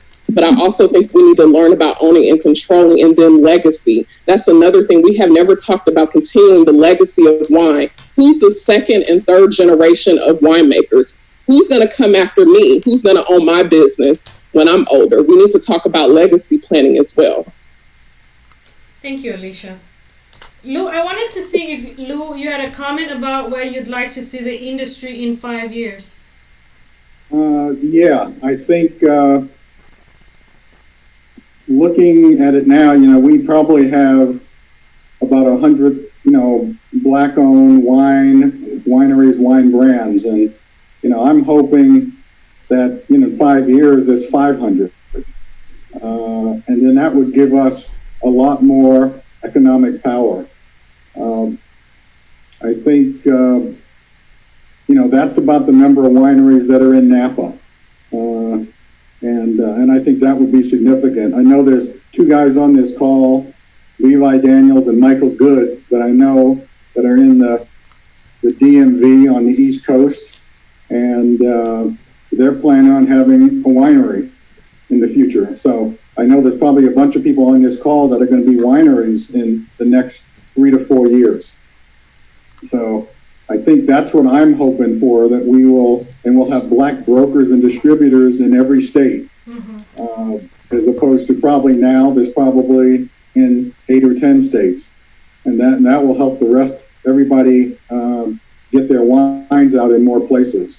And I think finally, AAAV hopefully will become a bigger organization, but maybe an umbrella organization for a lot of smaller ones that focus on different aspects of the industry, whether it's just education, whether it's just, not just winemaking, but education, brokering and distributing. So I think it's going to look very different. Some of us older guard will probably not be in it.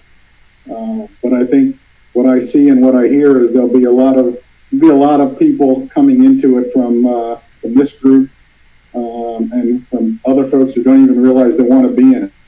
And hopefully with our education and scholarship funded AAAV, we'll be funding a lot more of that.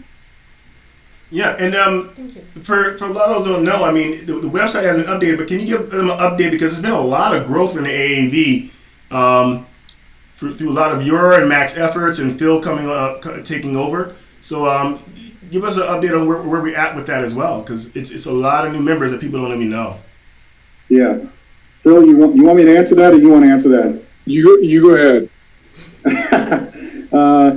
We probably had a dozen members when the year began. And, like I said, we've got, 3 dozen now, and I bet you we'll have 50 at the end of the year. Now, they're not all wineries or wine brands, but they are people in every facet of the industry, which is what we want. We'll have WSET students, and we'll have college students who are, that are going through viticulture and enology programs. So I see a big change in the next couple of yeers.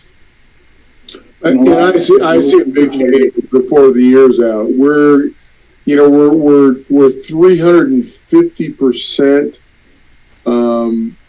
over last year in donations year to date. I think we're 40% over membership over last year to date. So it's an organization that we're really, really gaining some steam.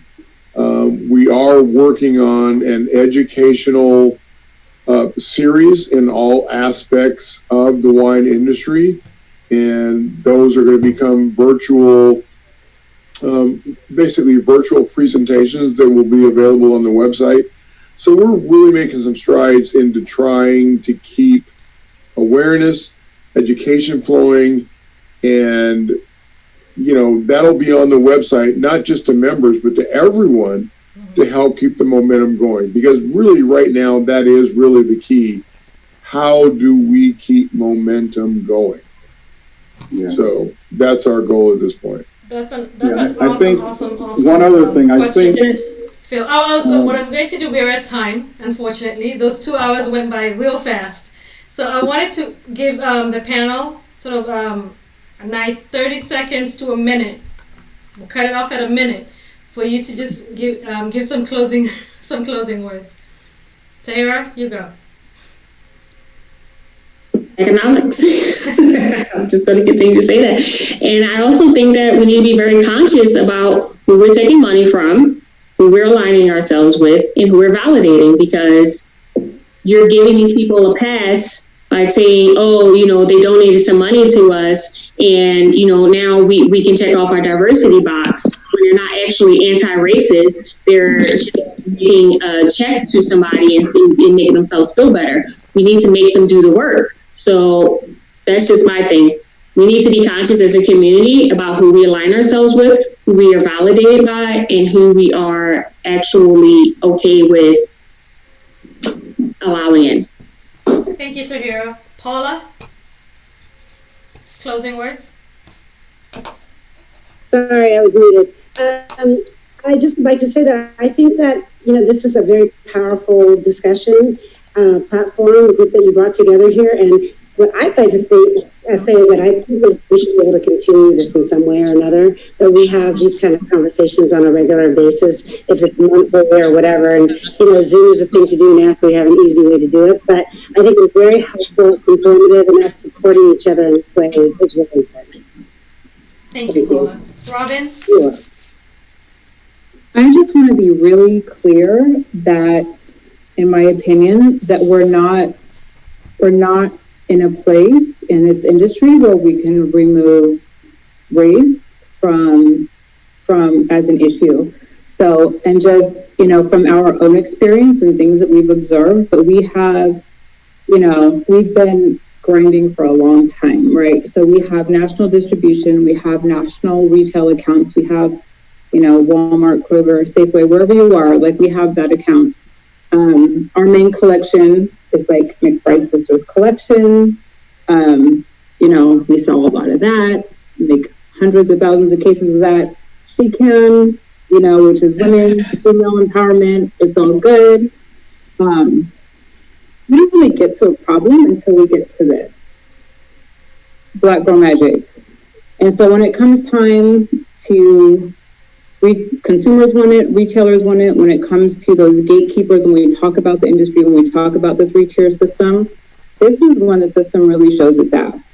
So this is the problem, and this is what lets us know that race is still a component of our success in this industry. So I don't want to glaze over the fact that we still have a lot of work to do, that we still need to come together, we still need to organize, we still need to, as a group, collectively unite so that we have some power in the situation, because it is still an issue. As much as we wish it wasn't, it is. And for us, this every day, Black Girl Magic, a label that says Black Girl Magic on it, we're told is offensive, we're told it's polarizing, we're told that distributors will not carry it, we're told that consumers will not buy it, even though we know that's not the case because we sell hundreds of thousands of dollars of it online. So that is just my point of clarity, that no matter what people's perceptions are of how far the industry has come, it's still an issue, and we still have a lot of work to do. Well, thank you, Robin. Thank you for that. Fern, any closing remarks? Absolutely. This is what it is, and this is what it's been about, and this is what it will continue to be about: creating spaces, creating an opportunity to discuss things, but not only discuss, have actionable solutions that we can march against. I'm very happy to be in this space. I'm honored to be on a panel with such phenomenal, dynamic folks in the industry. I thank you all for all you do. Everyone who's on this call, much peace and many blessings for you taking your Friday evening and hanging with us. With regard to Juneteenth and just kind of bringing things all the way full circle, it's about our freedom. And we get freedom through financial freedom. And for us to be able to do what we need to do, we have to show our dollars where it matters. And that includes time as well, because each one of our times are dollars. So I'm willing to put my time and my money behind the efforts to continue to push the Black wine agenda, continue to push the Black educational agenda around the wine industry, and to make us money. Because I believe there's no reason why everyone on this call cannot be a millionaire. There's absolutely no reason. So with that, thank you so much. Much love to you all, Chad and Chris, and everybody on the call. I love y'all. Thank you. Thank you, Fern. Phil, closing remarks? For me, it's like there is a current landscape, and we have the ability to change that landscape. We're not there yet, but we have to keep striving and trying to change the landscape. The landscape isn't going to change for us. We have to change the landscape. So that narrative means we all have to stick together, band together, and form a cohesive front, because that's the only way it's going to change. It really is the only way it's going to change. So the landscape is way too big for this group of 38 people against the 3.8 million to change it. We have to do it together. And I think that's the only way. Absolutely. Thanks, Phil. Lou, Mr. Garcia, closing remarks? I think Phil just summarized it all. But I'm very pleased to have been part of this tonight.